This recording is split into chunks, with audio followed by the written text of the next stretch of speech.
Guess everybody here again. Everybody joining us on our online study. Glad you're with us. And we have reached a new book. We've been studying Acts for 6 months. And this week we start a new book. Of course, we just finished up Thanksgiving, heading into Christmas season now. And the book we'll be studying is Old Testament. We're going to start with Exodus today, and we see Old Testament history. I love the Old Testament, and I especially love the first 2 or 3 books of the Bible because I love the history portion of where we came from. I love the history of how God placed man here, and watching the generations, how He chose Abraham's family to be the one that would draw everyone back to Him. And Exodus, the word Exodus means the going out. And Exodus means everybody leaves and goes somewhere. There's a mass group of people that go in one direction, and it's going away from something. But we'll be studying Exodus, and as our writers always do, they do such a fine job of skipping things so that the teacher has to go back and cover stuff. And for people that have studied the Bible some through their life, then it's not as big a deal.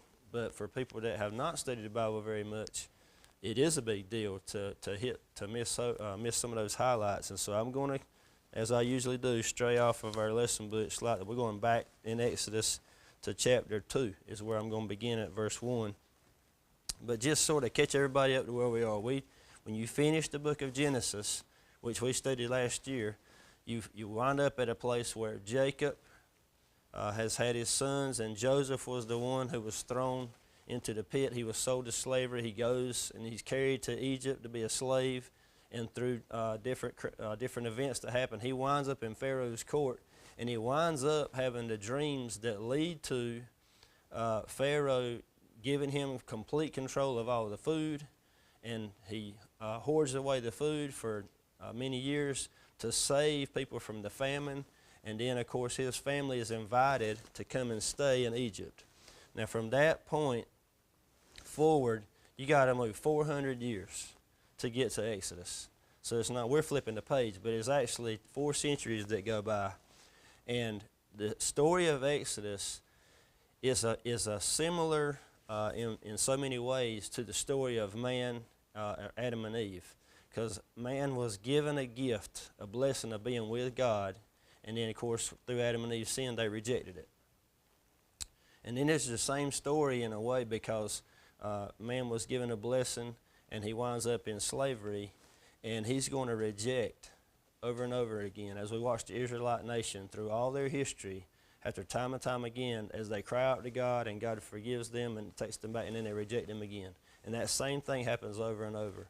But in Exodus, we see the Pharaoh. He winds up being the key player in the beginning of Exodus, the early books, because he's the one who is, the Egyptian nation was flourishing because of the Israelites being there, and Pharaoh himself was the one who was receiving the blessing, but he became threatened by it, and he rejected the blessing and instead put the Egyptians in the place of slavery.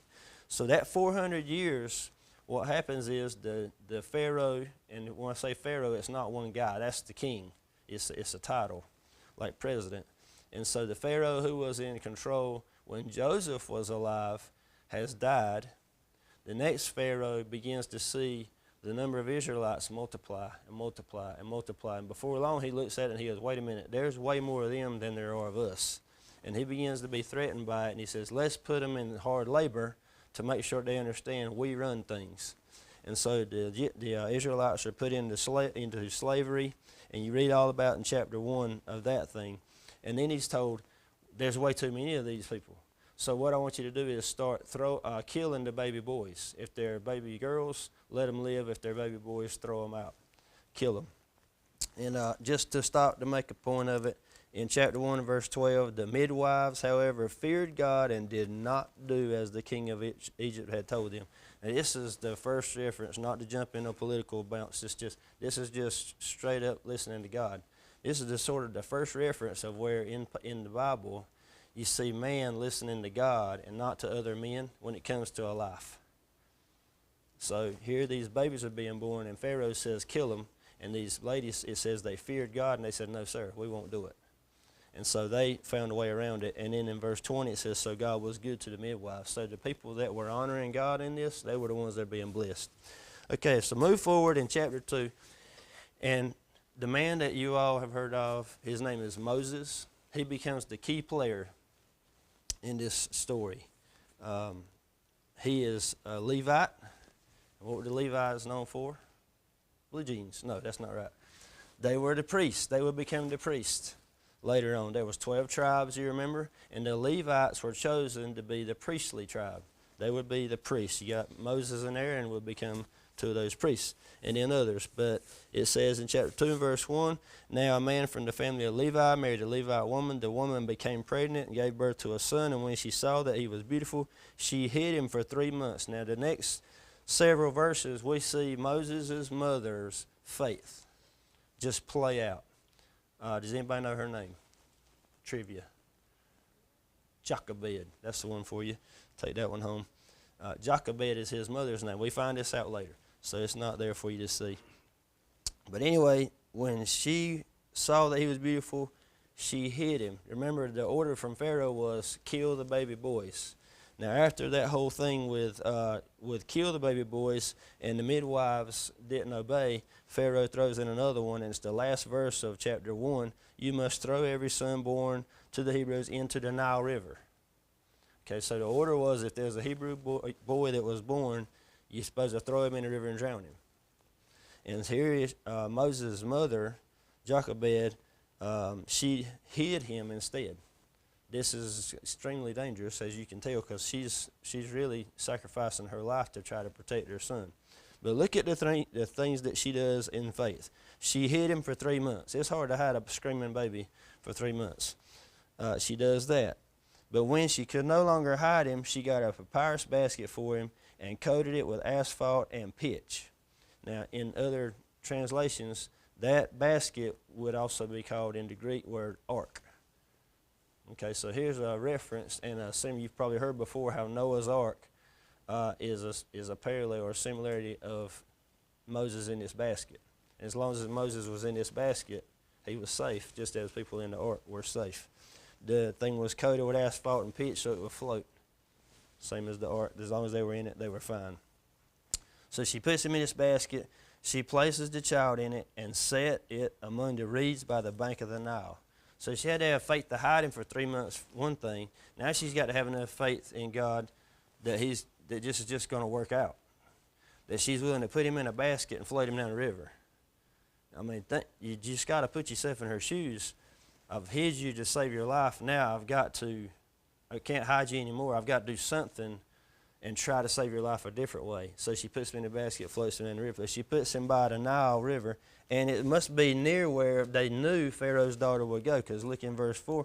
Then his sister stood at the distance in order to see what would happen to him. Now, for those of you that do know much more about Bible history, remember Moses' sister's name. Does anybody know?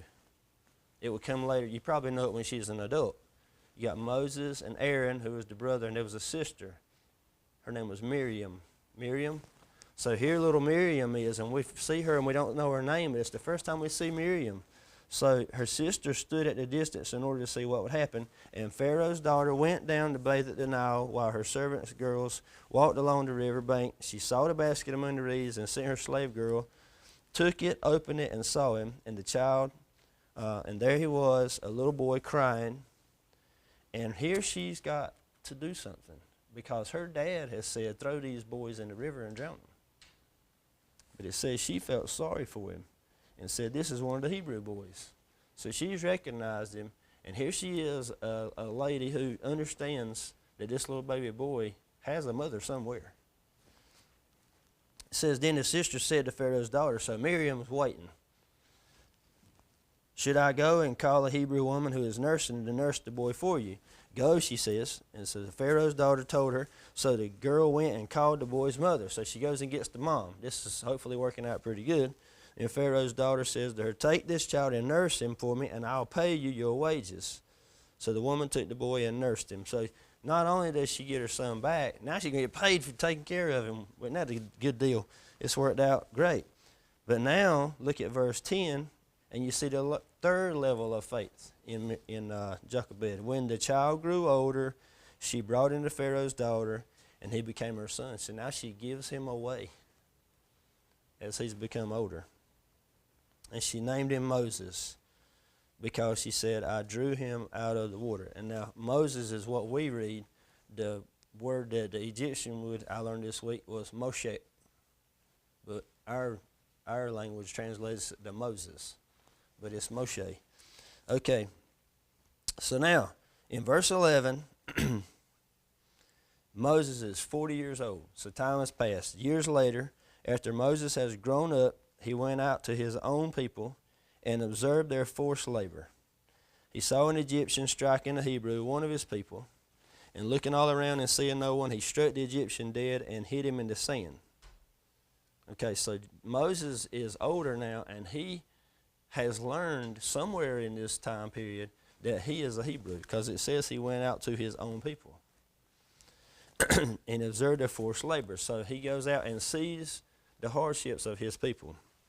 And he sees an Egyptian, and they're roughing them up. And if you go into, they found in the caves over there and different places, you've heard of hieroglyphics. We're all about that because that's what they're studying in school. So they had to go through hieroglyphics and everything. And those symbols, it was their language of writing. They would use symbols and letter symbols and things and pictures to display. But still today, there are symbols and pictures in those areas where it shows the Egyptian people with whips beating others, and they say that's reference back to this time period.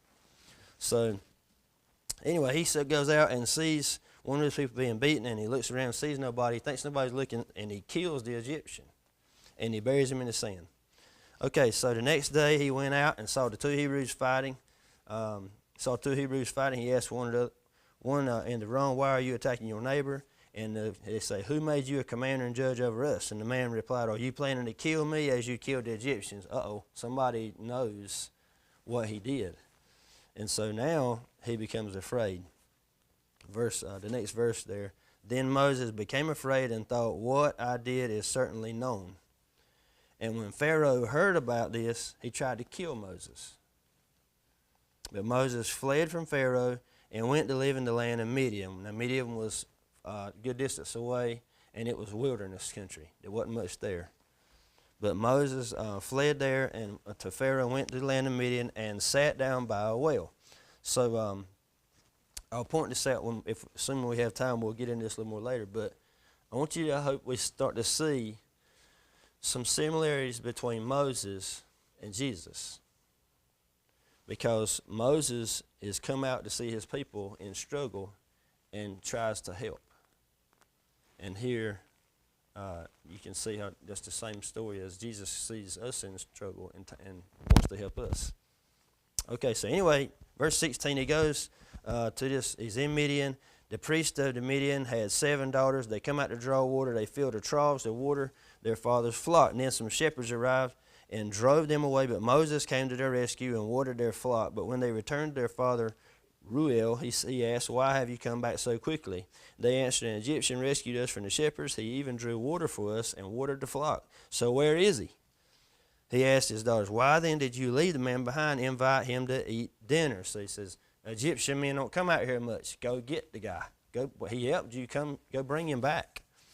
So he says, verse 21, Moses agreed to stay with the man, and he gave his daughter Zipporah to Moses in marriage. And she gave birth to a son who he named Gershom. For he said, I have been a resident alien in a foreign land. After a long time, the king of Egypt died. Okay, so the king that was threatening his life has died. So now he knows it's safe to go back if he needs to. The Israelites groaned because of their difficult labor, and they cried out, and their cry for help because of the difficult labor ascended to God. And God heard their groaning, and God remembered his covenant with Abraham, with Isaac, and with Jacob. And God saw the Israelites, and God knew. Okay, so here we're introduced to the portion at which there's something about to happen as God knows what is going on. Although we're talking about what's happening to Moses, the Israelites are still in slavery every day. And they were made to do things even in the hot sun, when they're tired, when they're give completely out, keep going. And they even get to the place where they say, you're going to go, not only are you going to produce these bricks or whatever they're making them do, you're going to go get your own materials too. So they kept making it harder and harder and harder on them. And so the people started to call out to God and cry out for help. And so just for a kick, let's go over to Genesis 15 and verse 13. If you want to flip, that's fine. Because this is not just happening. This was foretold. And I want you to see how it came about. Way back with Abraham, so we're going back many hundred years, when Abraham was given a promise. And this section in chapter 15 is called the Abrahamic covenant. This is when God makes his covenant with Abraham and says, I'm going to bless your people, this, and he makes him all these promises. But look at verse 13. And the Lord said to Abram, know this for certain, your offspring will be resident aliens for 400 years. That's what we just said a few minutes ago. In a land that does not belong to them, and will be enslaved and oppressed. However, I will judge the nation they serve, and afterward they will go out with many possessions. But you will go to your fathers in peace and be buried at a good old age. In the fourth generation they will return here, for the iniquity of the Amorites has not yet reached its full measure. And he, in those few verses, tells Abraham the whole story of Exodus. Isn't that cool? Because he tells everything that's going to happen in those few sentences. And Abraham hears it. So this should be no shock. But here in the last verses of 23, he says, I hear the people. I hear what they're doing. I can hear their cries. Look at the words that we see. The Israelites groaned for their cry, help, because the difficult labor ascended to God. God heard their groaning. He remembered his covenant with Abraham. Okay, so he remembered this thing that he had told to Abraham that we just heard. The 400 years have passed. The groaning and the cries to God are coming up, and he hears them and he remembers them. And you'll notice as we go through here, this references back to those patriarchs, Abraham, Isaac, and Jacob. And if you ever, this is a trick, if you ever get lost in your history of who came first, I used to do that. Which one was first, Moses or Abraham? Okay. Do it alphabetical order. Abraham, Isaac, Jacob, Moses. They all go, that way you can, just a good little trick to remember who came first. All right. So it says that God remembered his covenant with Abraham, with Isaac, and with Jacob, and he saw the Israelites, and God knew. When it says that God knew, it means he knew what they were going through. And it's a reminder to us that when we're going through things and we're going in a struggle of our own, nothing like what they were going through, but when we're in a struggle of our own and we call out to God, that he knows. And he, just like the promises he made to them, he will fulfill them. He will fulfill the same promise to us, that he's with us all the time. Okay, so now the section that I wish they hadn't left out, but we're not going to leave out, is Moses and the burning bush. It's a neat story. You probably heard it when you were younger, but it's key because Moses is going to go through something that so many people in the Bible go through, a time of preparing. And the number 40, if you haven't noticed by now, just pops up so many times in Scripture. And that's, whenever there's a number 40, it usually has to deal with a time of preparing for the next something big that's about to happen. Okay, so we're not going to take time unless we have time at the end. But over in Acts, which we just left, in chapter 7, we were listening to Stephen. Do you remember Stephen giving his long sermon before they stoned him? A good chunk of that sermon was about Moses. And he was going back and saying, Moses, who you guys believe in, you know all his writings. He told you this. He did all these things. And at the end of it, he says, and Moses told you about the prophet that was going to come to save you all, and you're ignoring him. And that's what got Stephen stoned, because he called him stiff-necked and arrogant and stubborn. And they said, that's enough. And they took their rocks and went to it. But he's talking about this same Moses. And 40 is the number that keeps popping up. We just said a minute ago that Moses was 40 years old whenever he goes to meet him. So when he kills that Egyptian and runs, he's 40 years old. And to him being run out of Egypt, think of what he was. He was in the castle or the temple, whatever, with Pharaoh's family. He'd been put in the most high place there was. He was living in the lap of luxury, riding around on his own chariot, had it made. And now he's out in the wilderness, and he's married this Midianite man's daughter, and he's raising sheep. He's gone from the high to the complete low. Remember, shepherds, we've learned a bunch of times, they were the outcasts. They weren't given any place in society. They were looked down upon as nobodies. So here it says in verse 1 of chapter 3, and now he's 80 years old, so you can read that over in Acts as well. Meanwhile, Moses was shepherding the flock of his father-in-law Jethro. They weren't even his sheep, the priest of Midian. He led the flock to the far side of the wilderness and came to Horeb, the mountain of God. So just for reference, that is Mount Sinai. That's Mount Sinai. So he's been led by God to the other side of the mountain, to the far side, it says, of this wilderness. And he's leading a bunch of sheep over there. And this is a picture of what's about to happen to his life. He's spending his time out in the wilderness leading these sheep. And later he's going to lead 500,000 people or more out in the wilderness. And so he's getting the picture, he's getting the experience of what's going to happen to him later. This is going to prepare him for what he's going to have to do later on. But where is he doing it? Out in the wilderness. In Egypt, they were polytheism, that's the word. They worshiped so many gods, and they just made them up. The God of the sun, the God of the moon, the God of the rain. They didn't believe in any of them. It was just, they had so many gods, but they did not worship the true God. And so to get Moses away from all of that, he had to get him out where nothing else was except him and God. Do you remember when Elijah ran? Elijah ran and he winds up in the mountain, the cleft of that rock mountain. There's nobody there but him. And God said, what are you doing here, Elijah? Why are you here? What are you doing here? And God knew why he was there. He's getting by himself, away from everybody else, and now he can listen to God. Where do we go when we need to pray? It's hard to pray in a crowd of people sometimes. It's hard to pray if a lot of noise going on. Jesus says, go get in a quiet place. Go somewhere where nothing else is going on, because that's when it's you and God, direct conversation. So he leads him out into the wilderness on the far side of this mountain, and he says, it says here in verse 2, then the angel of the Lord appeared to him in a flame of fire within a bush. As Moses looked, he saw that the bush was on fire but was not consumed. Now this is the neat part of the story, because this bush is on fire, but it's not burning up. If you ever burn up brush, you know what I'm talking about. You see it burn pretty quick. And if it's dry enough, it's going down.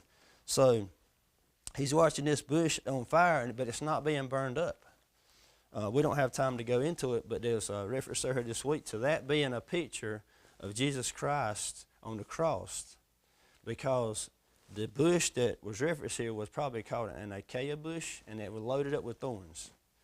And so it's being burned, but nothing is being consumed. And it's a picture of Jesus Christ on the cross. Remember, he wore a crown of thorns, and there he is taking the wrath of God over and over and over on the cross, but he's not being consumed.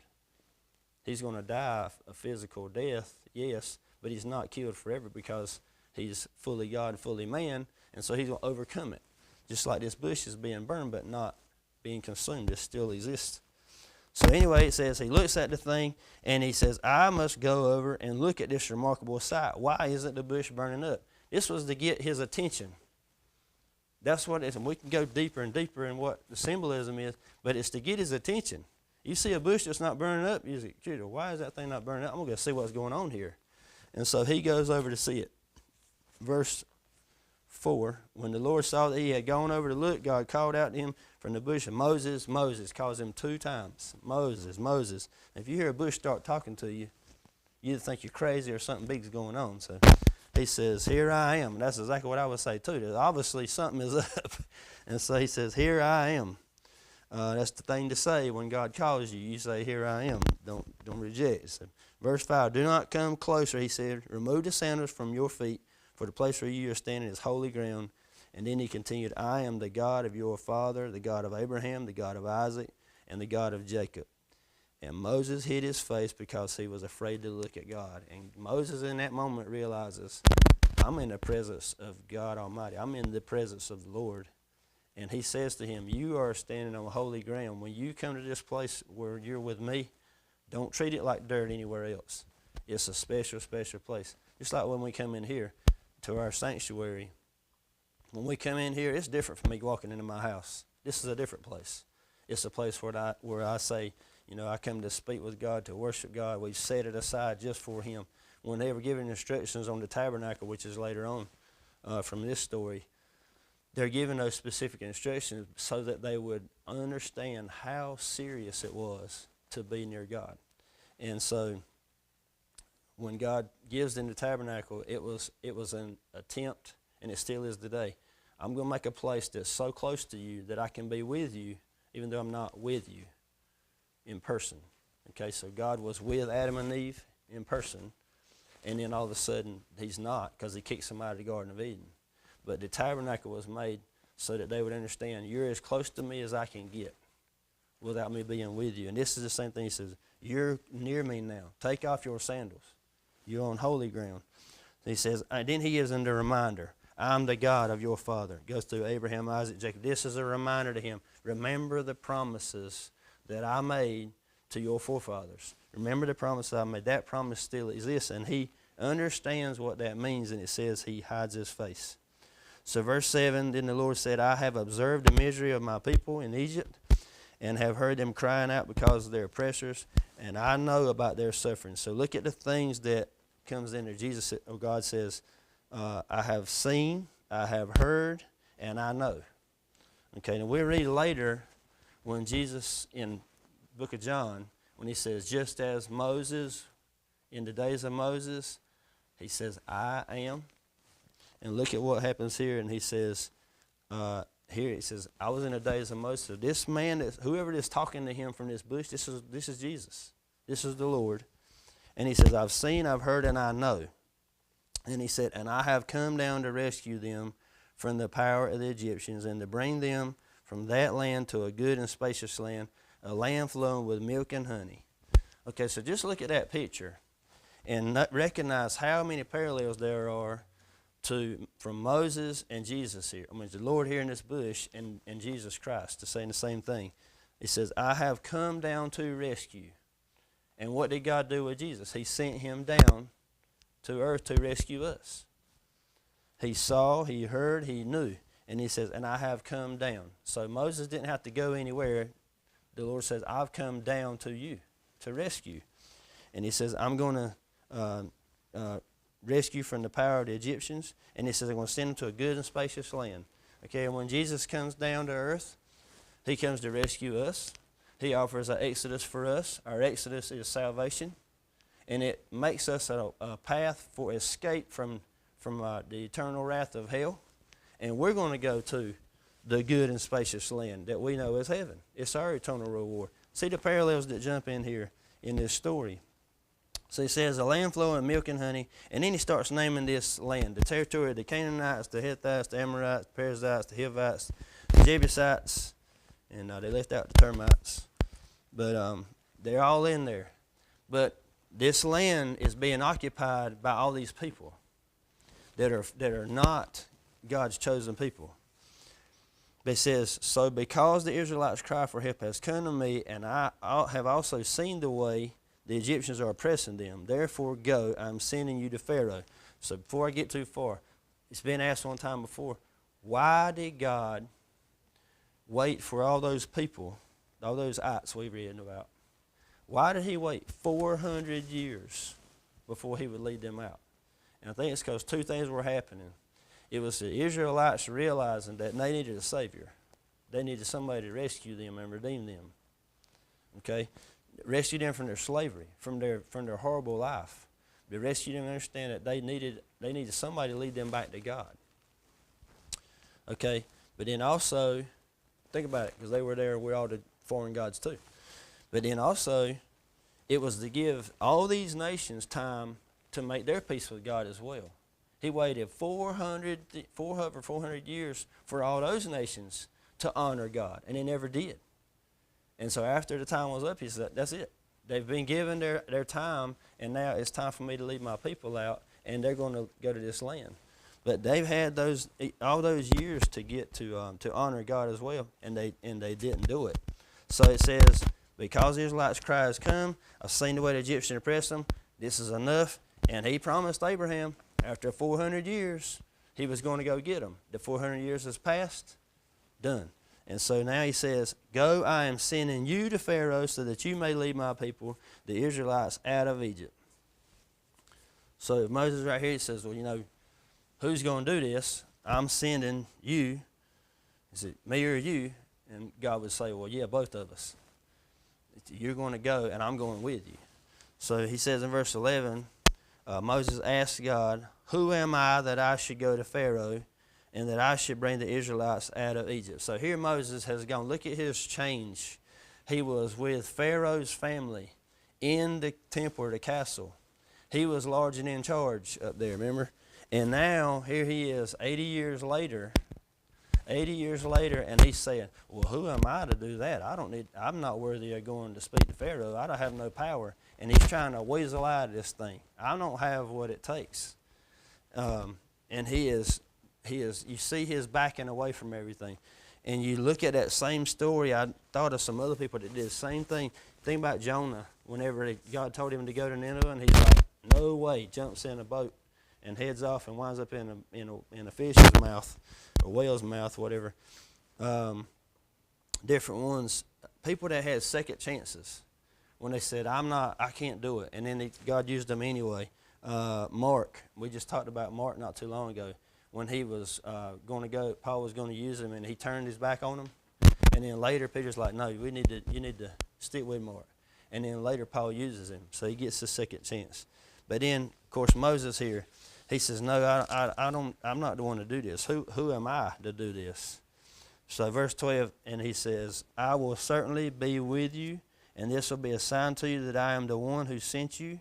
When you bring the people out of Egypt, you will all worship God at this mountain. So the very place where this encounter is happening, the burning bush, and he's at the foot of the Mount Sinai, is the same place where many chapters later, when this Exodus takes place and they go out, God's going to hand down the Ten Commandments. Same place, and he says, this is going to be the sign that I'm telling you. When this is all over and you've done this and you bring these people out, you're going to worship God at this mountain, this very place. You're going to come back here, so remember this place. I have read before that this very same place is not too far from where Jesus was crucified. So all this happens right in this same area. And so this spot of land holds a big place in the Israelite history. It's the place where Moses would get his commands to go get the people. It's the place where he would come back and get the orders from God of what the commandments are and how they were supposed to live as an example to the rest of the world. All these things happen in here. And so Moses asked God, if I go to the Israelites and say to them, the God of your fathers has sent me to you, and they ask me, what is his name? Now, you may not have thought about why is that such a big deal. But in Egyptian culture, the meaning of the name of the God told them how powerful it was. If it was God of the rain and it had a certain name, it told them if that God was as powerful as the God of the sun, or whatever the name meant. You know, if Mark means, you know, the man of thunder, you know, my name means the man of the hay bale, you know, he's got me beat, you see, because it's more powerful. That's the way the names work. Whatever the power in the name carried significance for these people. So he says, when I go and they're going to ask what your name is, what should I tell them? And so God replies to Moses, I am who I am. You notice this in all caps. I hope it is in your Bible. I am who I am. And I remember being young going, what does that even mean? You know, how do you make sense of that? But I also know my grammar from English class, and I am is all the time. You know, I was, that means yesterday, and it's gone. Or I will be, that means later on. But I am is always right now. Okay, today is always today, right?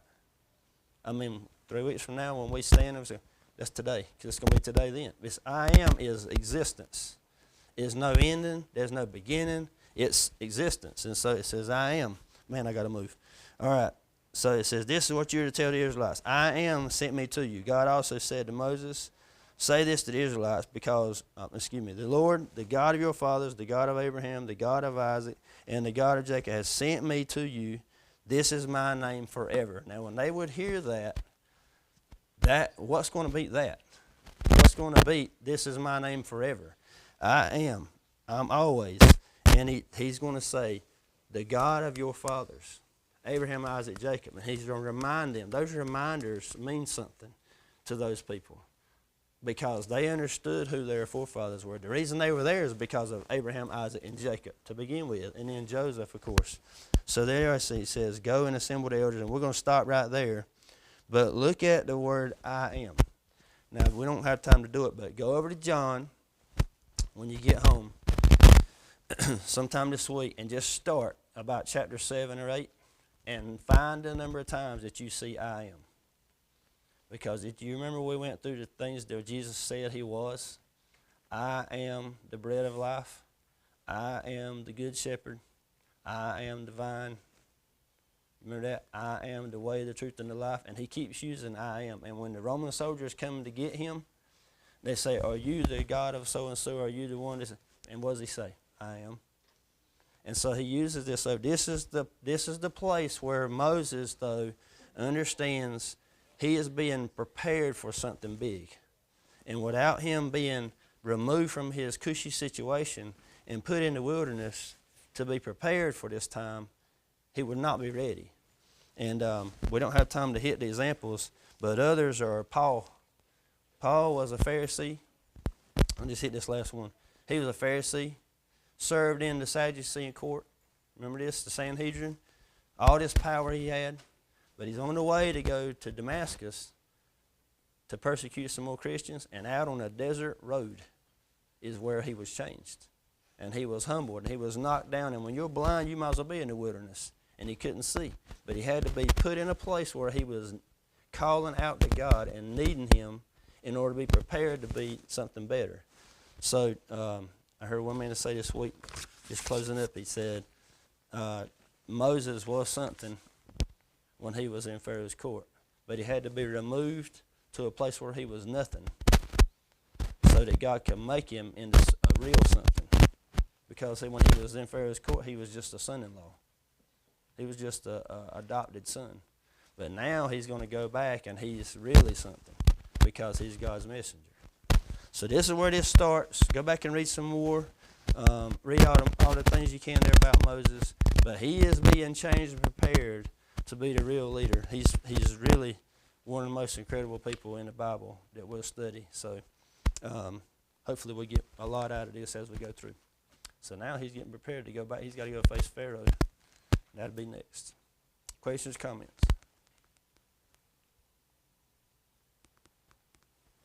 Hey, did you pray for us? Father God, we thank you for this morning that you brought us here to just grow stronger in your word, Lord. We know that there are so many lessons to be learned. That the story of Moses is a story that we can just take in so many directions, Lord. His faithfulness to you, his weakness, that he was scared to follow you at times, but yet he did follow you. And that's, Lord, that's a lesson for us as we continue to study this study, is that it's not about who we are, it's about who you are. And anything that you can do, we know when he asks us to do it, that it'll be accomplished. So Lord, we thank you once again for this, for the lessons you're teaching us today. And Lord, we just pray as this Christmas season continues that we will just fully appreciate everything that you did for us and all the build-up. It took centuries and centuries and centuries to get to the point where the Messiah came and saved us from our sins. And Lord, we're just so thankful once again for your love for us that you put this plan together. Lord, be with us as we continue our day and worshiping you and growing closer together. And Lord, thank you once again for Christ Jesus who went to that cross and died for our sins. Be with us the rest of this morning as we worship you. Pray these things in